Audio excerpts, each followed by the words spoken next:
오늘의 사연 시작합니다.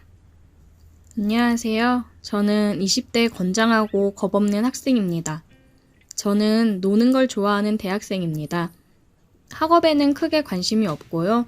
그냥 졸업장이나 따서 밥 먹고 살 정도 되는 회사에 취직해서 그냥 저냥 일하고 살고 싶은 평범한 학생입니다. 저는 가끔 강의도 빼먹고 술 먹고 늦잠 자서 그냥 하루 제끼는 경우도 많습니다. 그래도 졸업장은 받을 수 있겠죠. 저는 강의가 끝나면 친구들과 모여서 매일같이 술을 마십니다. 술에 쩔어 살고 있죠. 하루는 친구놈이 자기가 자주 가는 술집이 있는데 거기 한번 가보자는 겁니다. 거기 알바생이 너무 이쁘다고요. 저는 뭐 이뻐봐야 얼마나 이쁘겠어 라고 말했고, 친구놈은 야 아니야 진짜 엄청 이뻐. 근데 내가 번호를 따려고 해도 쳐다도 안 보고 남자친구 있다고 하면서 자꾸 피한다고 했습니다. 저는 친구를 믿지 못하고 다시 물었습니다. 어느 정도길래 그러냐고 그랬더니 친구가 하는 말이 거기 진짜 술집 별로인데 안주도 별로고 분위기도 별로인데 사람들이 알바 보러 간다 진짜 그 정도다 말하는 겁니다. 저는 친구 말은 믿지 않았지만 그래 한번 가보자 그랬고 그날 저녁 그 알바녀가 있는 술집에서 만나기로 했습니다. 친구놈은 먼저 와 있었고 저는 언제 왔냐 물었더니 30분 전에 왔다고 합니다. 그래서 아이고 미친놈아 알바가 얼마나 이쁘다고 그래 빨리 와서 기다리냐 그랬고 저는 술집 여기저기를 둘러봤습니다. 그런데 시커먼 사장 1명과 남자 알바생 1명 그렇게 2명밖에 안 보였습니다. 저는 야 뭐야 다 남자들밖에 없네 그랬고 친구놈이 하는 말이 야 원래 메인은 좀 늦게 나오는 거야. 그 알바 아직 알바 시간 아니야. 한 20-30분 더 있어야 와 그랬고 기다리는 동안 우리는 안주를 안 시키고 입가심으로 생맥 한 잔씩 시켜서 시원하게 마시고 있었습니다. 친구가 출입문 쪽을 바라보는 자리에 앉았고 저는 출입문을 등지고 앉아 있었습니다. 친구놈이 갑자기 나지막한 목소리로 야 왔어 그러는 겁니다. 저는 뒤를 돌아봤고 정말 깜짝 놀랐습니다. 와 진짜 친구가 말한 대로 아니 그 이상으로 이뻤습니다. 저는 야 왜 이제 데리고 왔냐고 뭐라 했고 저는 그저 좋아 웃었습니다. 그리고 얼른 안주 시키자고 했습니다. 야 너는 얼른 안주 골라. 내가 알바 불러서 주문할 테니까. 친구놈은 안주를 정했으니 얼른 시키라고 했고 저는 벨을 눌렀고 띵동 소리와 함께 이쁜이 알바가 왔을 때 저는 차근차근 주문을 했습니다. 저기 저 오뎅탕 하나 주시고 소주 한 병 주세요. 라고요. 너무 이뻐서 그런지 저도 말하는데 조금 긴장되긴 했습니다. 그리고 나서 안주와 소주가 왔고 저는 감사합니다. 그러면서 계속 눈맞춤을 했고 술을 먹으면서도 계속 눈은 여자분에게 아니 이쁜이에게 귀는 친구가 떠드는 말에 집중했습니다. 친구놈은 아이고 이 미친놈 안 데리고 왔으면 큰일 날 뻔했네 하면서 야 그러면 우리 내기 한번 하자 했습니다. 그래서 저는 뭔데? 그랬고 친구놈은 야 네가 저 알바 꼬시면 내가 오늘 술 다 쏜다 이러는 겁니다. 그래서 저는 좋다 그랬고 친구놈은 대신 네가 못 꼬시면 네가 싸라 했습니다. 저는 조건을 걸었습니다. 대신에 네 부적을 나에게 줘라 라고 했고 친구놈은 나도 써야 할 게 있으니 교환으로 하자고 했습니다. 그 부적은 CD였습니다. 다들 아시죠? 그렇게 CD를 교환하였고 저는 조금 더 자신감이 붙었습니다. 저희 친구들은 이 친구 부적을 받으면 그날은 꼭 성공한다는 미신이 있었습니다. 그만큼 확률이 좋았거든요. 우리는 이쁜이를 한 번 더 가까이서 보기 위해 술을 빨리빨리 마셨습니다. 저와 친구는 한술 합니다. 어디 가서 져본 적 없고 아침까지 먹어도 멀쩡합니다. 암튼 잘 먹습니다. 저희는 이쁜이를 가까이서 보기 위해 계속해서 안주와 술을 시켰고 그러던 중 친구 한 놈이 더 합류했습니다. 친구놈 한 명이 더 와서 분위기가 더 좋아졌고 술 먹는 속도와 술병이 늘어나는 속도도 빨라지고 있었습니다. 친구놈은 계속해서 언제 번호 따러 갈 거냐, 언제 꼬실 거냐 재촉했고, 술이 어느 정도 알딸딸해졌을 때 야, 이제 나 번호 따러 간다 하면서 이쁜이가 있는 카운터 쪽으로 갔습니다. 술집 안에는 테이블이 꽉 차 사람들이 엄청 많았습니다. 저는 술을 먹으면 다른 분도 그렇겠지만 조금 더 용감해집니다. 저는 바로 직진해서 이쁜이에게 갔습니다. 그리고 이쁜이에게 저기요, 저 그쪽이랑 친해지고 싶은데 연락처 좀 주실 수 있나요? 라고 물었고, 그 이쁜 알바생은 귀찮다는 듯이 아니요, 저희는 일하는 중이라 못 드려요. 그래서 저는 일 끝나면 줄 수 있나요? 라고 물었고, 알바생은 안 돼요, 저 남자친구 있어요. 라고 인상을 찌푸리면서 대답했습니다.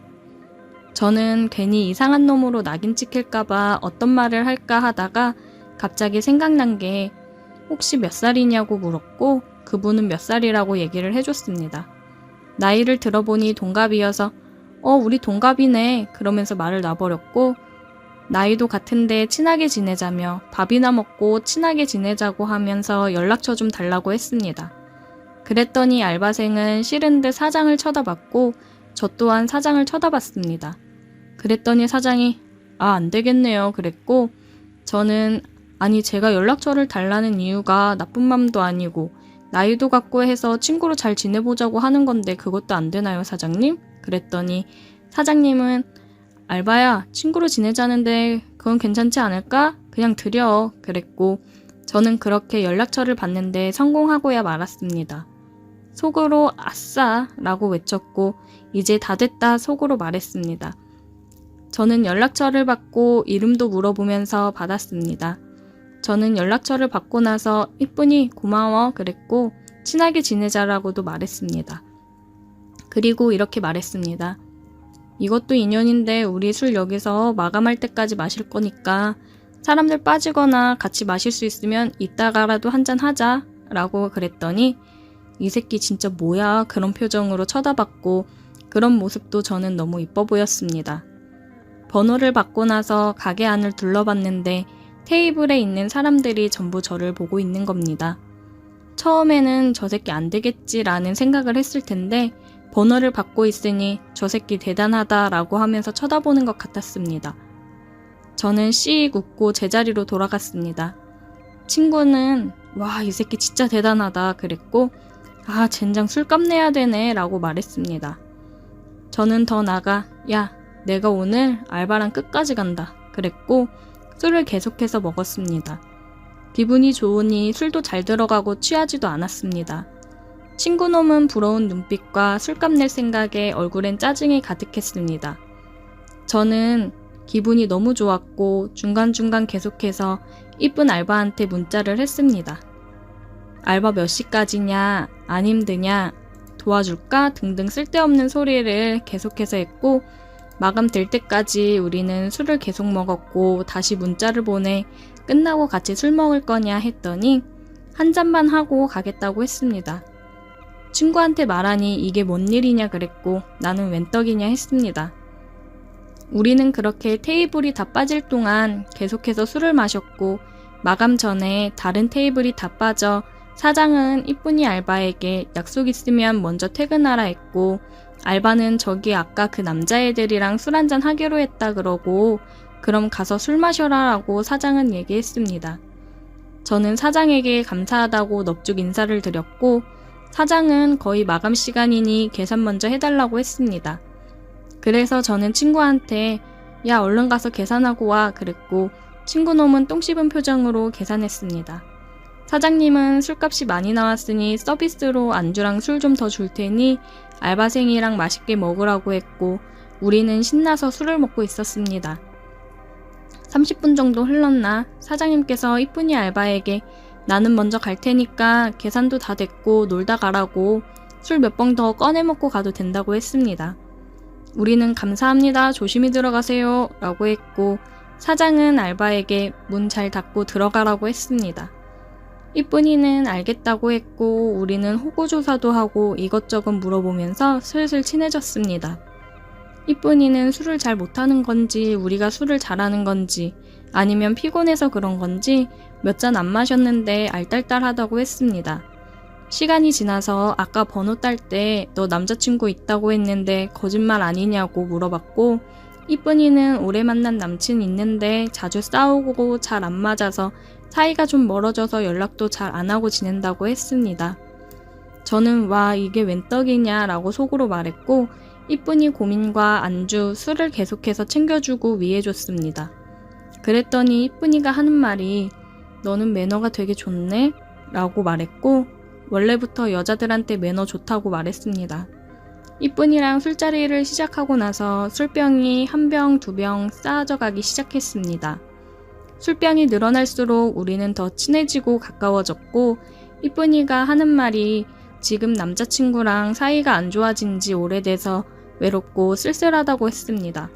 이제 헤어져야 하나 라는 말도 했고 오래 만나서 시간이 아까워 못 헤어질 것 같다 그런 말도 했습니다. 저는 헤어졌으면 좋겠다는 생각에 그 정도면 헤어지는 게 맞지 않냐라고 말했고 이거는 농담인데 헤어지면 나한테 오라면서 얘기했습니다. 그랬더니 이쁜이가 취했는지 그래도 되냐 그 말 진심이냐 너같이 매너 있는 애는 만나봐도 괜찮을 것 같다 막 칭찬을 해줬습니다. 그래서 저는 그래 당연하지 너같이 이쁜 애는 언제든지 환영이지 오기만 하라고 정말 영광이고 잘해줄 수 있다고 공주처럼 떠받들겠다고 했습니다. 그렇게 술잔이 몇 번 더 오가고 이쁜이는 어디에 문자를 하는지 한참을 핸드폰을 쳐다봤고 뭔 자꾸 쓰고 보내는 것 같았습니다. 친구 한 놈은 너무 취해서 간다고 했고 다른 친구 한 놈은 아직까진 버틸만 하다고 했습니다. 그러던 중 저는 이쁜이가 아까 핸드폰을 계속 쓰던 게 궁금해서 물어봤습니다. 그랬더니 하는 말이 네 말 듣고 헤어지자고 문자 보냈다는 겁니다. 그렇게 셋이서 술을 계속해서 먹었고 이쁜이는 그동안 속상했던 얘기들을 털어놨습니다. 그러면서 눈물도 보였고 그런 이쁜이를 달래주고 살짝 안아주기도 했습니다. 그러던 중 친구 한 놈도 눈치가 있어서 그런지 자기 가야 된다며 윙크를 멋지게 날리고 가버렸습니다. 이야 이게 웬 떡이냐 꿈인지 생시인지 혼동이 됐고 암튼 정신을 챙기고 다시 이쁜이를 다독여주고 눈물을 닦아주었습니다. 눈물을 닦아주는데 이쁜이와 제 눈이 마주쳤고 이쁜이가 고맙다면서 제 눈을 지그시 쳐다봤습니다. 저는 저도 모르게 이쁜 눈을 쳐다보다가 점점 얼굴을 가까이 했고 그렇게 입술 박치기를 하게 되었습니다. 진하게 하고 난 후에 서로 안고 서로의 체온을 느끼고 볼을 만지고 스킨십은 계속되었습니다. 제 머릿속엔 모텔 가야 돼만 맴돌았고 다시 입술 박치기를 열심히 했습니다. 남자들은 이 정도 되면 통제가 안 되는 거 다들 아시죠? 술이고 뭐고 술집이고 뭐고 여기서 그냥 막 해버려 라는 생각과 마음은 굴뚝 같았지만 그런 말과 행동은 차마 할 수 없었습니다. 그런데 오히려 이쁜이가 더 적극적으로 나와서 우리는 입술 박치기를 하며 화장실로 향했습니다. 이쁜이가 하는 말이 저기는 CCTV가 있어서 안 돼 라고 말했고 정말 황홀 그 자체였습니다. 우리는 화장실에서 뜨겁게 사랑을 했고 사랑이 끝난 후에 서로 흐뭇한 표정을 짓고 나서 저는 테이블을 치우러 갔습니다. 그랬더니 이쁜이가 역시 매너가 좋구나 우리 오늘부터 사귀자 그러는 겁니다. 저는 아까부터 사귀고 있었어 라고 대답했고 다시 뜨거운 입술 박치기를 한 후 테이블과 가게 정리를 하고 가게를 빠져나왔습니다. 우리는 손을 잡고 안고를 반복하다가 이쁜이를 먼저 택시 태워 집으로 보냈습니다. 우리는 그렇게 시간이 날 때마다 만나서 데이트를 즐겼고 그날 만나 여태 잘 사귀고 있습니다. 친구의 내기가 아니었으면 만나지도 못했을 우리 이쁜이. 앞으로 더 사랑하고 더 아껴주며 만나야겠습니다. 다들 이런 추억 하나둘씩 있죠? 제 사연은 여기까지입니다. 들어주셔서 감사합니다. 오늘의 사연 여기까지입니다. 오늘도 들어주셔서 감사해요. 구독, 좋아요, 알림 설정 부탁드려요. 오늘의 사연 시작합니다. 안녕하세요. 저는 30대 초반의 평범한 직장인 남성입니다. 얼마 전에 친구와 헌팅 술집에 가서 여자를 만났는데 그때 있었던 재미있는 이야기를 사연으로 보내볼까 합니다. 때는 금요일 저녁이었고 친구와 저는 할 일이 없이 뒹굴고 있었어요. 친구와 조금 커다란 원룸에서 둘이 함께 살면서 생활비를 아끼고 있었는데 다른 건 다 괜찮지만 다 큰 남자 둘이서 살다 보니 혼자 사는 남자들 특유의 냄새가 날 정도였어요. 둘 다 여자친구가 없었기 때문에 주말에 시간 보내는 것이 고역이었습니다. 그러다가 친구가 도저히 외로워서 안 되겠다며 여자 꼬시러 나가자고 하더라고요. 요즘 같은 때에 어디서 여자를 꼬시냐고 했더니 헌팅 술집이라는 곳이 있다고 그곳에 가면 기회가 있을 거란 이야기를 듣고 함께 나섰습니다.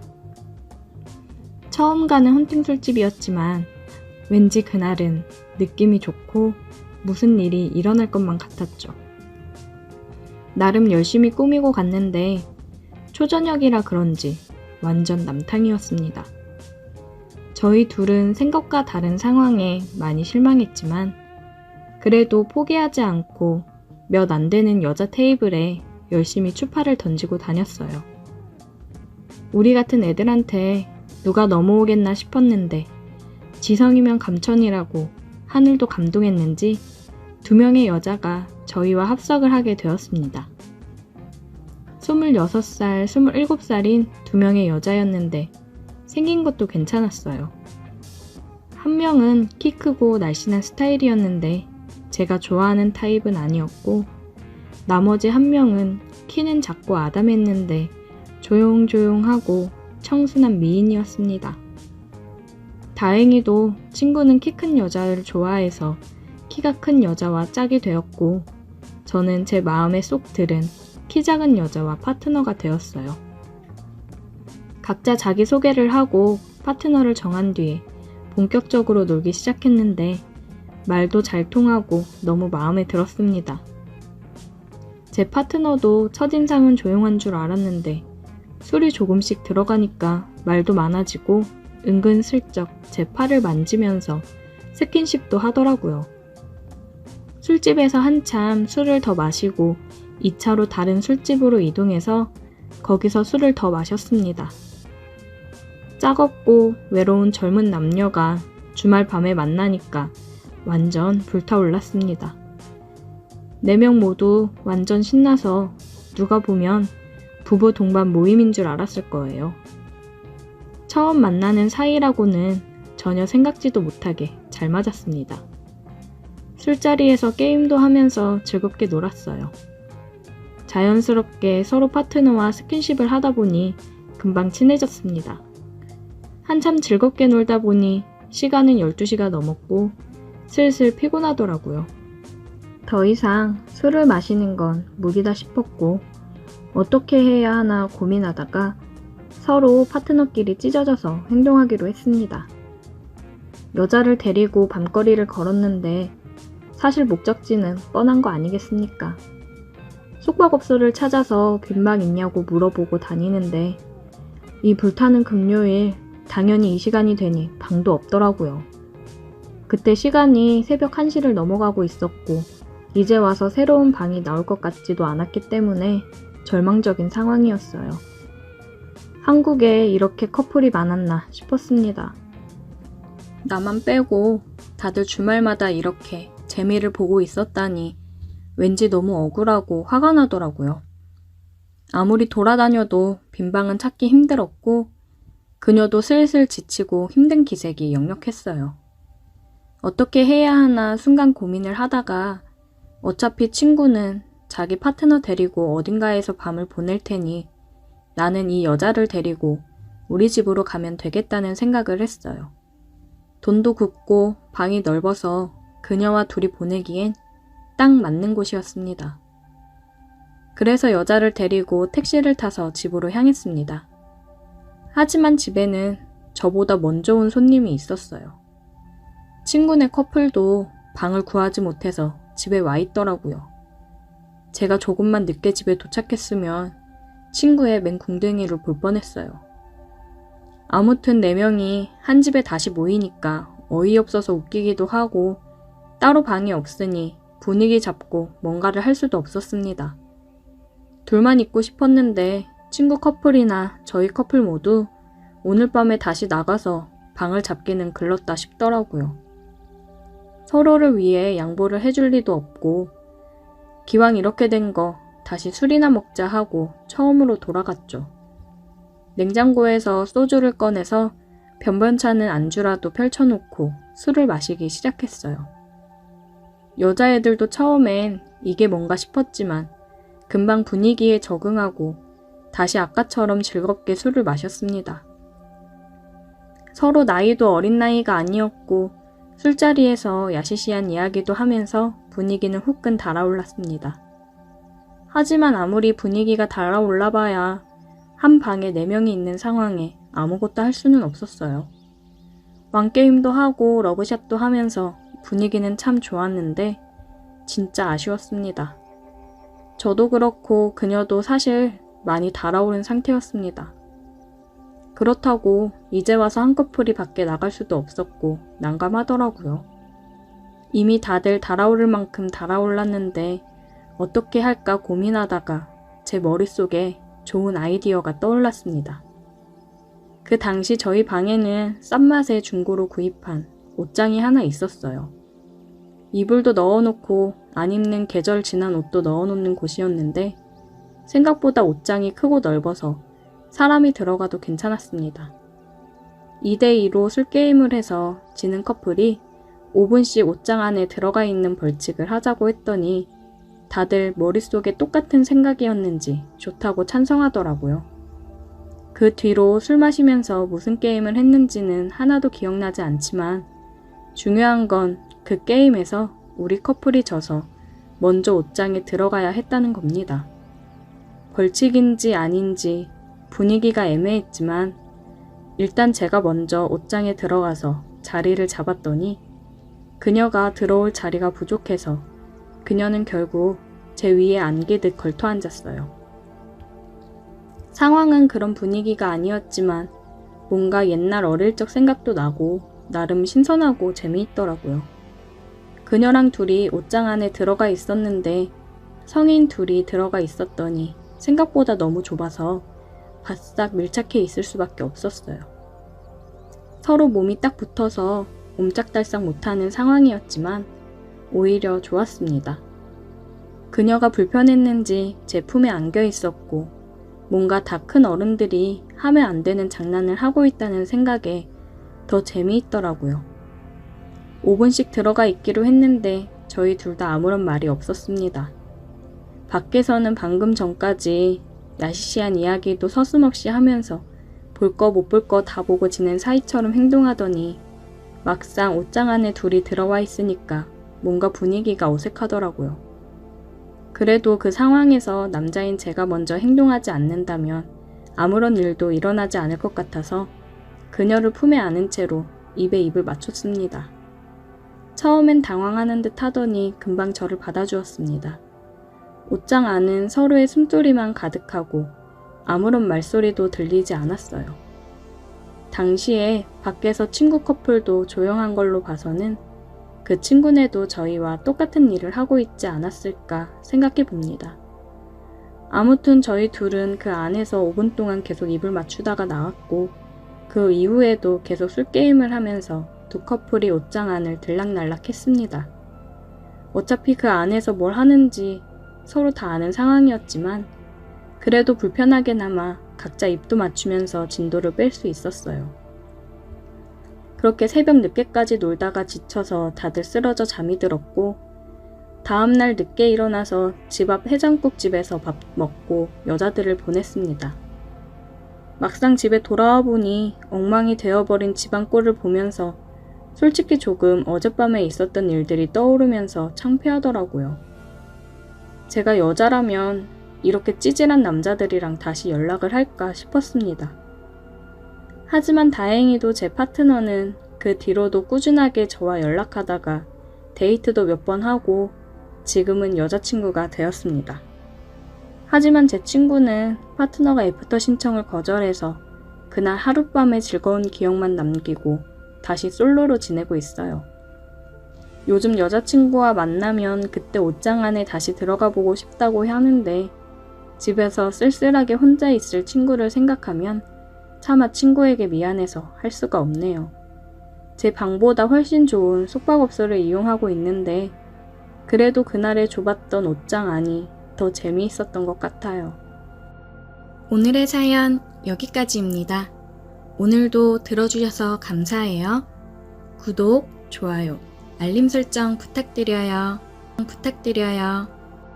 오늘의 사연 시작합니다. 안녕하세요. 40대 보험왕으로 불리고 있는 여자입니다. 보험왕이 돼서 자리를 잡기까지 다른 사람들보다 빠르게 올라온 것 같습니다. 결혼하고 아이 키우면서 아이 맡길 곳 없어 육아휴직 후 퇴사를 했어요. 남편도 애나 잘 보라고 하더라고요. 두 돌 때까지는 계속 데리고 있다가 어린이집을 보냈습니다.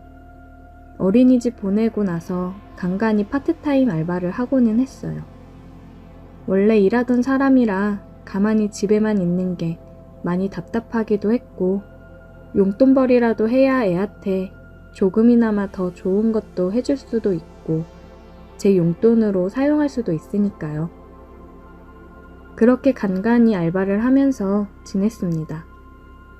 제 딴에서는 집안의 보탬이 되고자 돈을 최대한 아꼈고 옷이며 화장품도 산 지가 언제인지 가물가물했어요. 제가 제 관리를 너무 안 해서였을까요?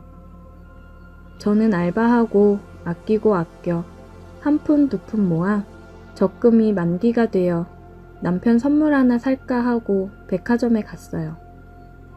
요즘 들어 관계가 소원해진 것 같기도 하고 선물도 하면서 오랜만에 분위기나 좀 잡아볼까 했습니다. 남편한테 오늘 저녁에 둘이 외식이나 하자고 보내놨고 친정언니가 저희 집 근처로 이사를 와서 언니한테 아이를 부탁하고 저는 백화점으로 선물을 사러 나갔어요. 오랜만에 나오는 백화점 쇼핑에 기분이 좋았습니다. 그런데 제 눈앞에 보여진 모습을 본 순간 그 기분은 처참히 무너져 내렸어요. 정말 오랜만에 보는 환한 얼굴을 하고는 웬 젊은 여자랑 어깨동무를 하고 행복해 보이는 모습이 보이더라고요. 내가 잘못 본 건가 싶어 저는 떨리는 마음을 부여잡고 조용히 뒤를 따라가 봤습니다. 두려운 마음에 멀찍이 떨어져서 따라가 보니 정말 제 남편이 맞더라고요. 옆에 여자는 신이 나서 목걸이를 보고 있었습니다. 남편은 그런 그녀에게 잘 어울린다며 칭찬을 해주고 결제까지 해주더라고요. 참, 요새 그렇게 차가워지고 저만 보면 한숨을 쉬더니 몸매 좋고 예쁜 여자를 만나고 다니니 제가 얼마나 한심해 보였을까요? 저는 뒤돌아 나와 혼자 공원에 가서 한바탕 눈물을 쏟아낸 후 집으로 돌아갔습니다. 뭐야? 오늘 제부랑 밥 먹고 들어온다고 하지 않았어? 그러려고 했는데 오늘 야근이라네. 미리 확인 전화 좀 할걸. 백화점만 들렸다 왔어. 우리 맛있는 거 시켜 먹자. 배고프다. 이그 헛걸음했네. 먹고 싶은 거 시켜. 언니가 사줄게. 언니랑 저녁을 먹고 언니는 집으로 돌아갔고 아이를 재우고 나와 주방에서 혼자 맥주를 마시고 있다 보니 남편이 들어오더라고요. 어휴, 청승맞게 혼자 뭐하냐? 어디 갔다 와? 여태 일하다 왔지. 가긴 어딜 가. 지금까지 회사에서 일하고 왔다고? 아니, 이 사람이 가뜩이나 힘든데 뭘 그렇게 꼬치꼬치 캐물어. 오늘 뭐 잘못 먹었냐? 나 오늘 백화점 갔다 왔어. 뭐? 나 오늘 백화점 갔다 왔다고. 나 당신이 그렇게 잘 웃는 사람인지 잊고 있었다? 난 또 뭐라고. 거래처 사람이야. 그냥 비위 맞춰주면서 그러는 거라고. 별거 아닌 걸로 힘들게 일하고 온 사람 짜증나게 하고 있어. 네가 그렇게 하는 거 없이 집에서 그러고 있으니까 괜한 의심만 생기는 거야. 애도 이제 어느 정도 컸고 처형도 근처 와 있는데 충분히 일할 수 있지 않아? 그리고 관리 좀 해라. 남편의 말을 듣는데 정말 비참해지더라고요. 제가 아무것도 갖춰져 있지 않으니까 뭐라 하고 싶어도 할 말이 없었어요. 진짜 나도 일하면서 경제력을 갖춰야겠구나 생각을 했습니다. 친한 친구를 만나서 힘든 상황을 얘기를 했고, 친구는 제게 보험 쪽 일을 해보는 건 어떠냐고 제안을 해줬어요. 친구가 보험을 하면서 보험왕으로 불리며 잘 살고 있거든요. 친구는 남편이랑 성격 차이로 이혼을 했고, 이혼하고도 멋지고 당당하게 잘 살고 있어요. 너 그런 놈이랑 계속 살고 싶어? 그놈 바람핀 증거들 차근차근 모아놓고 돈 벌면서 애랑 나가 살아도 될 것 같다 싶을 때 이혼해. 너야 성격이 활발하고 좋으니까 잘하겠지만 내 성격에 보험 잘할 수 있을까? 먹고 살려면 뭐든 해야지. 못할 게 뭐가 있니? 너 그런 생각하면 평생 네 남편 바람피던 말던 쭈구리처럼 살아야 된다고. 그러고 살고 싶어? 친구의 충고에 정신을 차렸고 저도 일을 시작해야겠다 생각을 했어요. 백화점에 가서 남편 선물 대신 제가 입을 옷이며 신발들을 구입했습니다. 제 거를 이렇게 맘 편히 펑펑 사본 게 언제인지도 모르겠네요. 저는 친구의 도움을 받아 보험사에 입사를 했고 수습 기간을 가졌어요. 집에 와서도 열심히 공부를 했습니다. 남편은 매일 화장을 하고 옷을 챙겨 입고 나가는 저를 보면서 그냥 비웃으며 나가더라고요. 내 언젠간 반드시 저 콧대를 눌러줘야겠다 생각을 했습니다. 언니한테도 사정을 얘기하고 아이를 부탁했어요. 언니가 그냥 당장 나으라고 했지만 마냥 언니한테 신세질 수도 없는 노릇이고 바람 증거랑 어느 정도 경제력은 갖추고 나오고 싶었습니다. 친구 소개로 여러 사람들을 만나며 영업을 했어요. 역시나 친구는 살갑게 사모님들한테도 어머 언니 이러면서 잘하더라고요. 그리고 친구가 이번에는 진짜 잘 보여야 된다면서 얘기를 했습니다. 기업인들인데 잘 보이면 단체 상해보험이라든지 큰 건수들을 잡을 수 있다고 하더라고요. 그리고 잘하면 사람들 소개도 많이 해줘서 실적 올리는 거 금방이라고 했습니다. 지금 만나는 사람이 친구 SNS에서 저와 같이 찍은 사진을 보고 제가 마음에 든다고 얘기해 마련한 자리라고 하더라고요. 이제 너도 좀 즐기면서 살아. 돈도 벌고 연애도 할 수도 있는 거고. 예전에 잘 나갔던 김은희로 돌아와야지. 바람난 남편 뒷모습만 보고 살 거 아니잖아. 친구 말에 왠지 모를 힘을 받았다고 해야 될까요? 그래, 내가 뭐가 부족해서 바람난 남편한테 무시당하며 살아야 되나 싶었습니다. 나 좋다는 남자들 다 제쳐두고 만나 결혼했더니 이제와 젊은 여자랑 바람이 나서 나를 하찮게 생각하는 남편 생각 안 하고 당당하게 멋진 내 모습으로 돌아와야겠다 생각이 들었어요. 친구가 안내한 룸으로 들어가서 소개해준 이사 옆으로 가서 앉아 술도 따라주고 함께 마셨습니다. 제가 한 잔 드릴게요. 오랜만에 마시는 양주에 술이 금방 취하더라고요. 친구는 같이 온 일행이랑 따로 먼저 나갔고 저희 둘만 남았어요. 우리도 이제 갈까요? 저는 언니한테 오늘 늦을 것 같다고 연락을 남겨놓고 따라 나갔습니다. 예약해둔 룸으로 올라갔습니다. 씻고 올게요.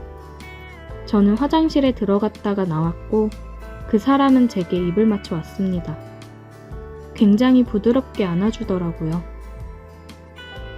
나는 은희 씨 좋은 마음으로 만나고 싶어요. 은희 씨 생각은 어때요? 저도 좋아요.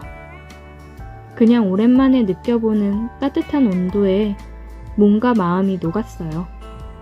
저는 그 사람이랑 진지한 마음을 가지고 만남을 가졌고 덕분에 보험 계약을 여러 개 체결하면서 보험왕 자리에 오르기도 했습니다. 남편은 점점 관리해서 예전보다 더 나아진 제 모습에 슬금슬금 들러붙더라고요. 저는 그런 남편한테 이혼 서류를 내밀었습니다. 이혼? 야, 내가 이혼을 해줄 것 같아? 나가서 돈 좀 벌더니 머리가 휙 돌았냐? 당신이 유책 배우자라는 증거는 다 준비해놨고 어쩔 수 없이 그럼 소송으로 가야지. 그렇게 무시하더니 이혼은 하기 싫어? 이혼해 줄 테니까 그 어린 여자랑 어디 잘 살아봐. 그 후로 아이와 함께 언니네서 지내고 있어요. 남편한테 당당히 먼저 이혼 서류를 내밀 수 있어서 너무 통쾌합니다. 앞으로 그 사람이랑은 언제까지 관계가 유지될지는 모르겠지만 정말 좋은 마음으로 오래 만나고 싶어요. 어떻게 보면 제 인생의 은인이나 마찬가지입니다. 오늘의 사연 여기까지입니다. 오늘도 들어주셔서 감사해요. 구독, 좋아요, 알림 설정 부탁드려요. 오늘의 사연 시작합니다. 평소와 같이 일을 하고 있던 어느 날이었다. 친구 형석이한테 전화가 왔지만 회의 중이라 받지를 못했다. 회의가 끝나고 형석이 녀석이 이 시간에 웬일인가 싶어 전화를 해보았다. 회의하느라 못 받았다. 준호야. 형석이 녀석 목소리가 평소와는 다르게 너무 안 좋았고 울먹이는 목소리여서 깜짝 놀랐다. 뭔데? 무슨 일이야? 수찬이가 교통사고로 떠났단다.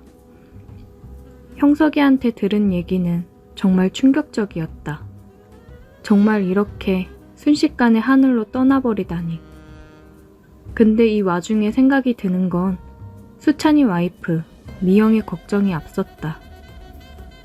고등학교 동창으로 우리 4명은 늘 붙어 다녔다. 항상 넷이서 있으면 즐겁고 좋았기 때문에 이 관계가 쭉 유지되었으면 하는 마음에 미영이를 짝사랑하는 마음을 고이 접어 가슴 한구석에 놨었는데 졸업 무렵 수찬이랑 미영이가 사귄다고 했을 때 심장이 내려앉는 느낌이 들었다. 하지만 아무런 내색 없이 두 사람을 축복해 주었고 결혼까지 이어진 두 사람의 행복을 진심으로 빌었다. 그런데 이렇게 허무하게 35살이라는 나이에 하늘로 떠날 줄 누가 알았겠는가. 학창시절부터 쭉 함께 해온 수찬이를 떠나보낸 미영이의 마음이 얼마나 무너졌을지 너무나 잘 알기에 수찬이가 떠난 사실보다는 미영이가 더 걱정되는 건 어쩔 수가 없었다. 월급쟁이라 일하다 말고 당장 장례식장으로 갈 수는 없었기에 퇴근하기만을 손꼽아 기다렸고 부장님한테 사정을 얘기하고 이틀 연차를 썼다. 바쁜 프로젝트를 마무리해놔서 다행히 연차를 사용할 수 있었다. 퇴근을 하고 집에 들어가 옷을 빠르게 갈아입고 장례식장으로 향했다. 형석이도 퇴근하고 오는 길이라고 했다.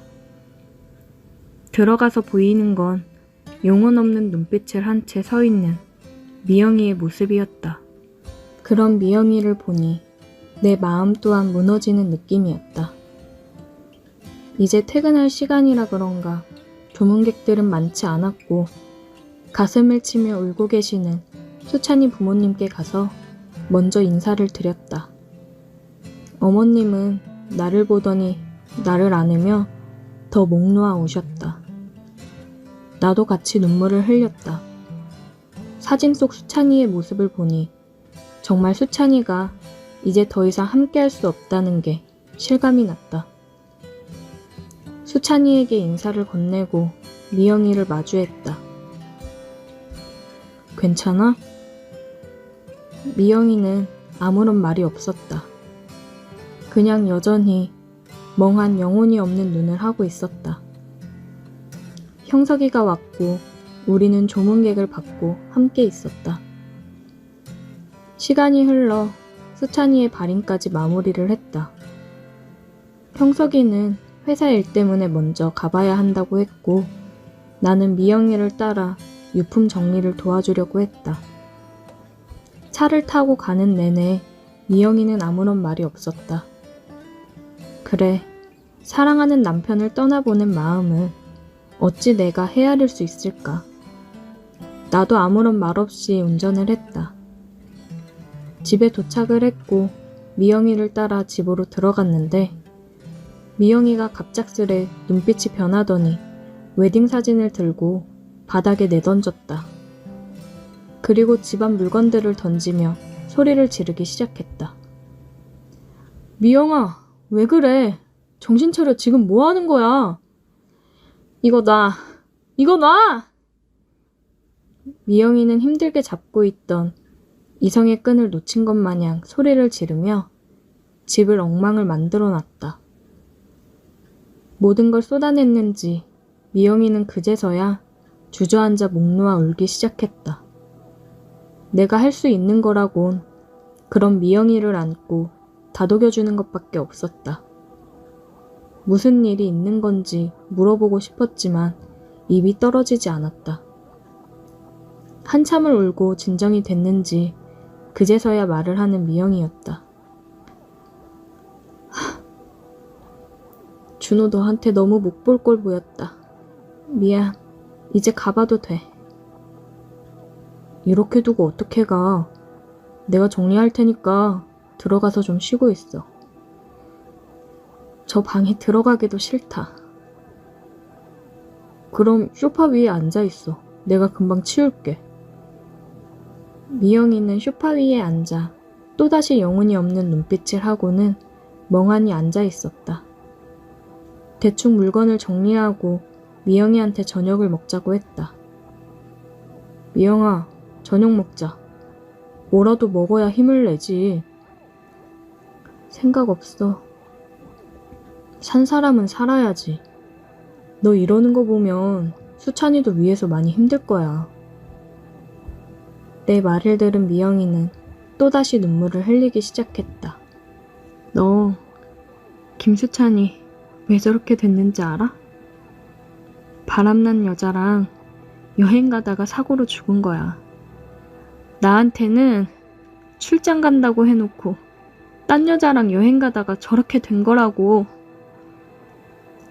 미영이의 말은 정말 충격이었다.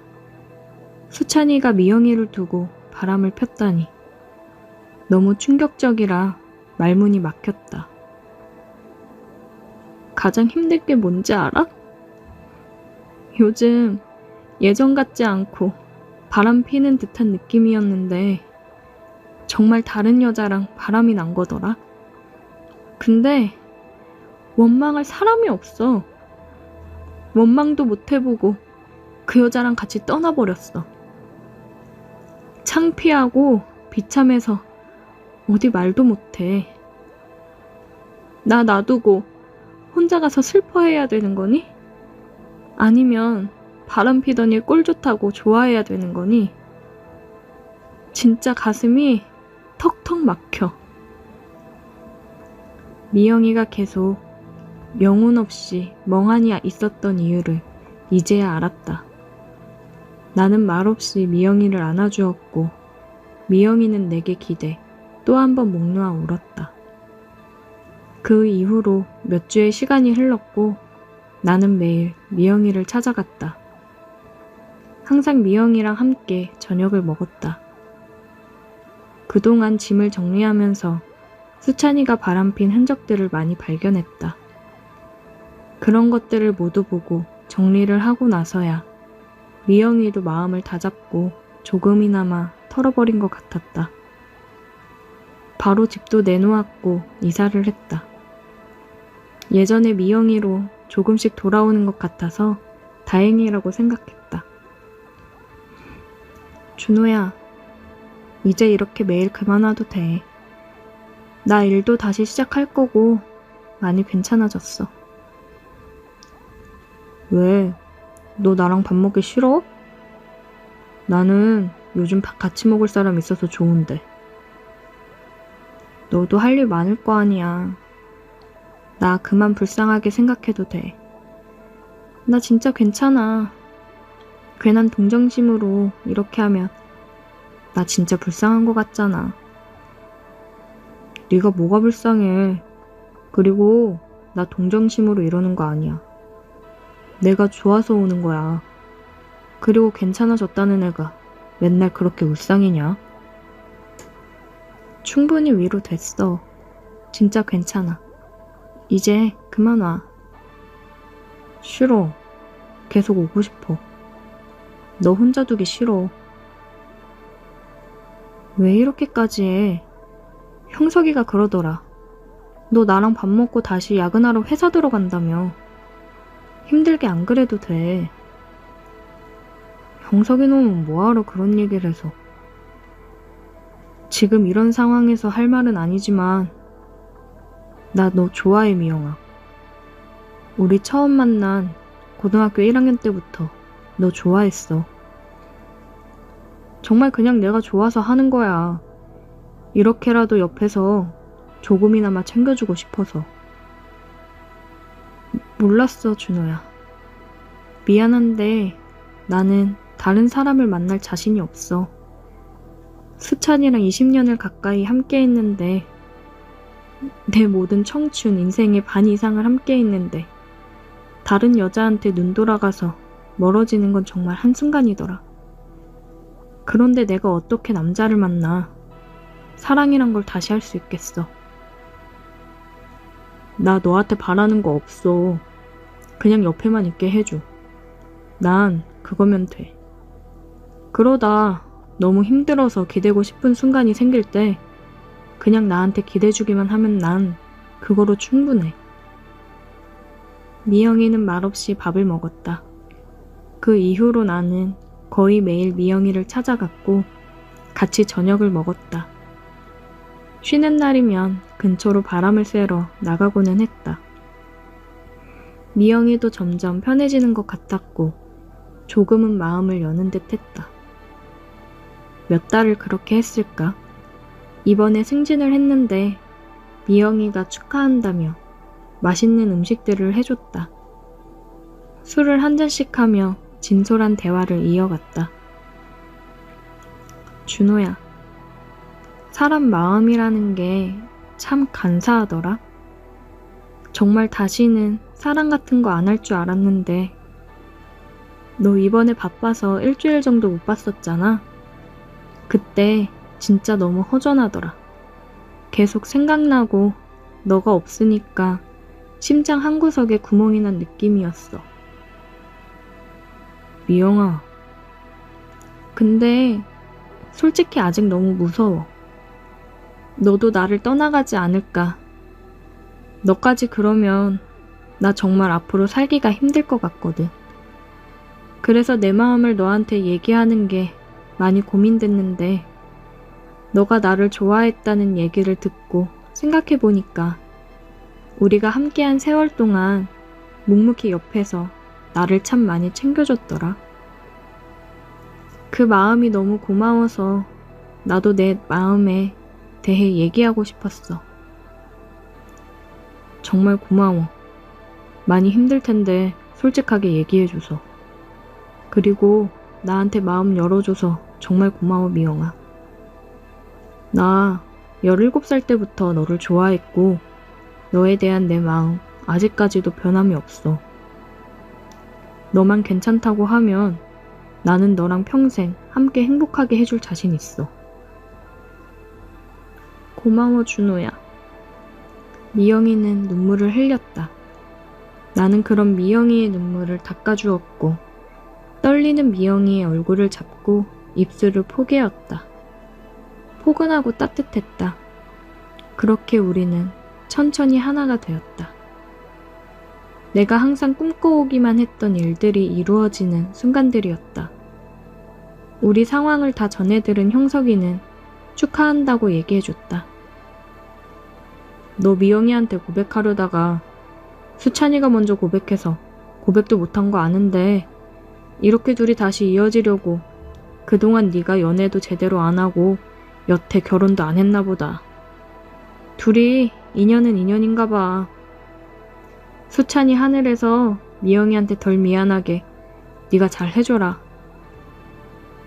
나와 미영이는 제대로 된 연애를 먼저 시작했고 좋은 마음으로 만남을 이어가고 있다. 많은 아픔을 가진 이 여자를 정말 행복하게 해주고 싶다. 오늘의 사연 여기까지입니다.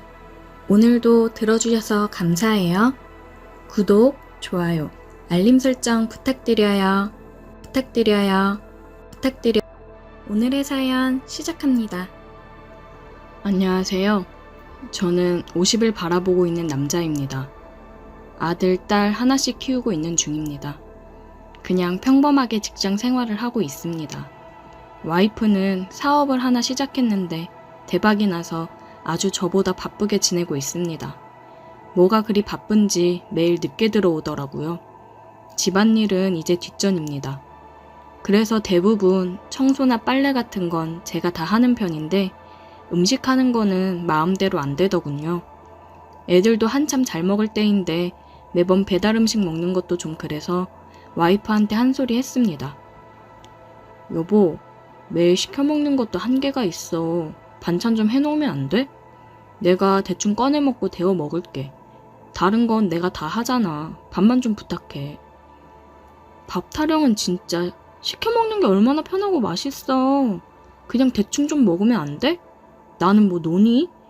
나도 진짜 몸이 10개라도 모자라. 힘들다고. 내가 그거 모르는 거 아니잖아. 그래서 청소, 빨래, 설거지, 분리수거 내가 안 해? 내가 다 해.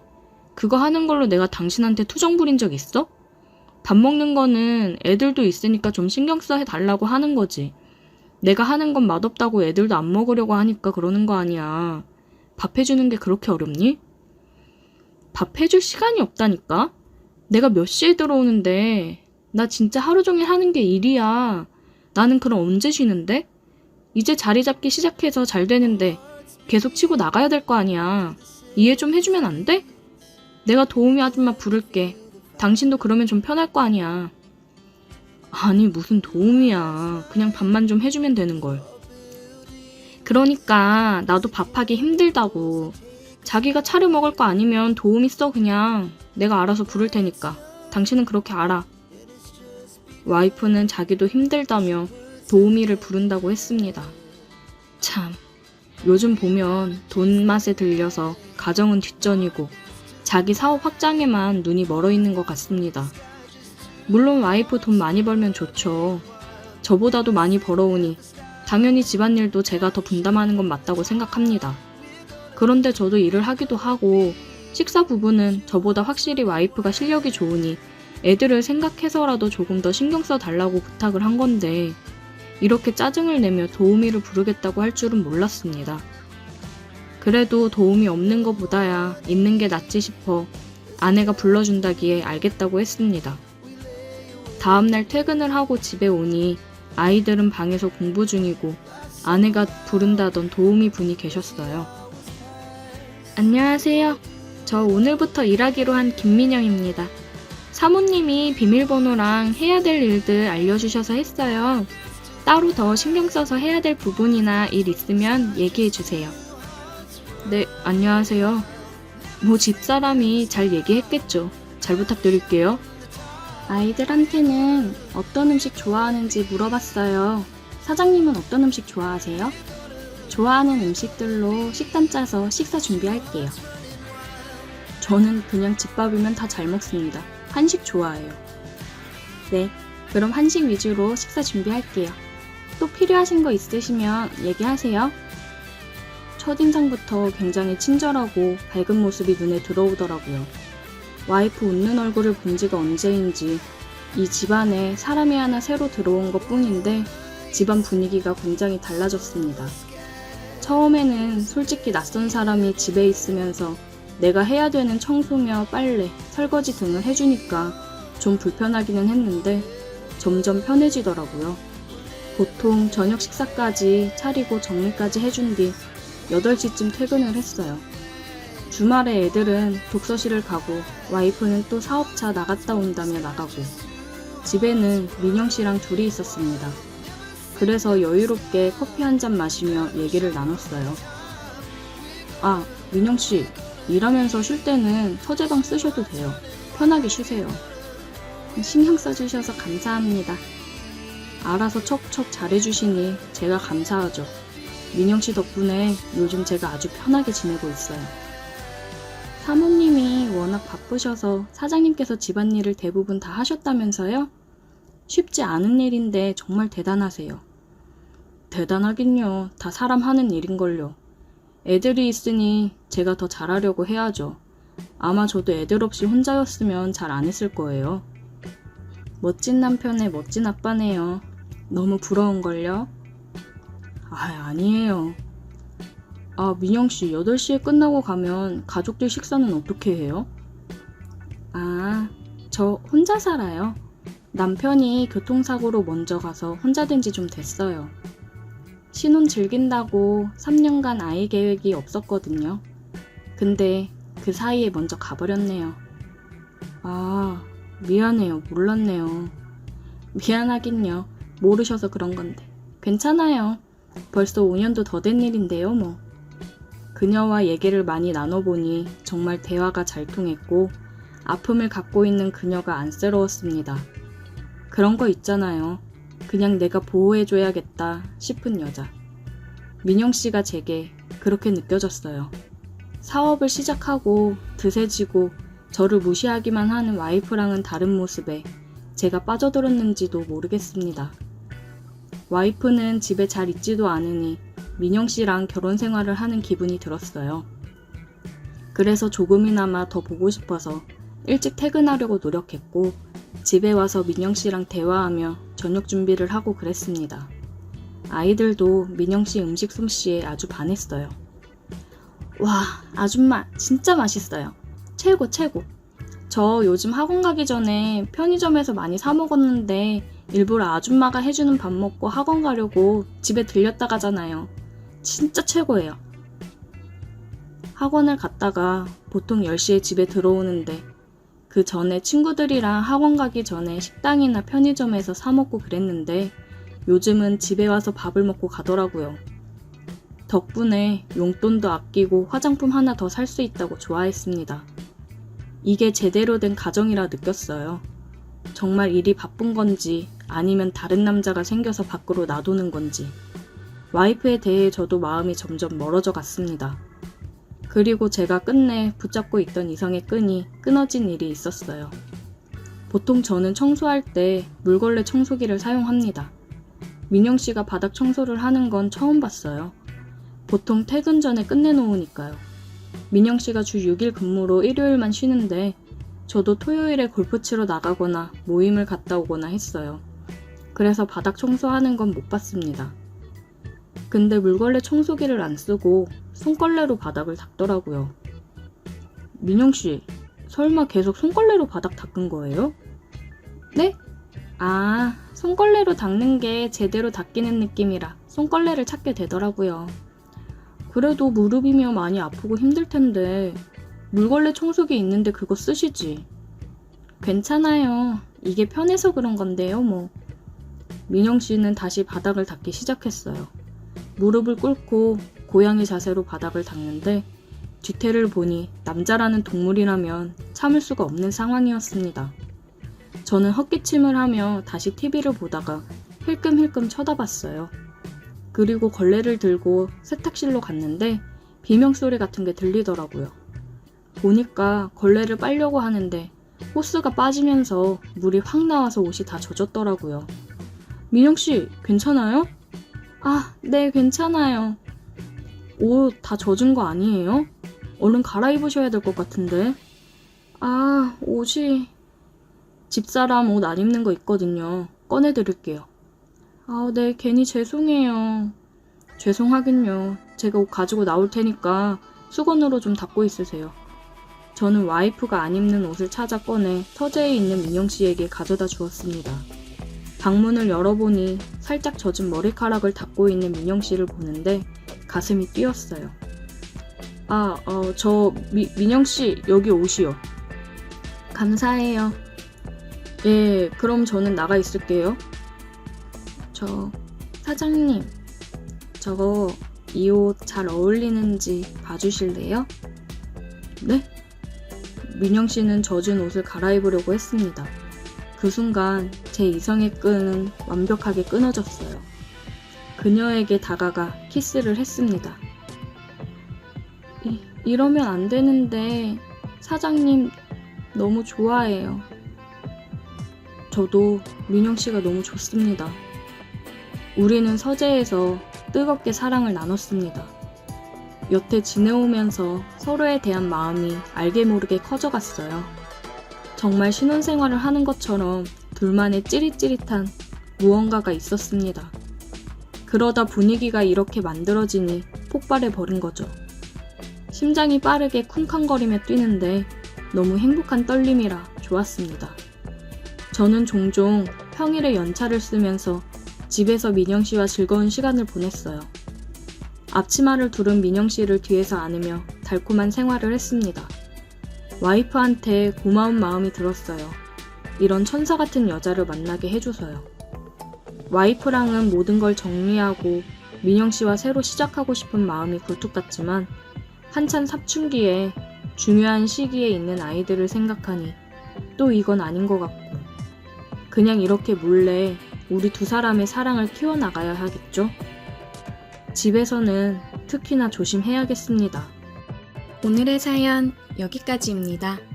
오늘도 들어주셔서 감사해요. 구독, 좋아요, 알림 설정 부탁드려요.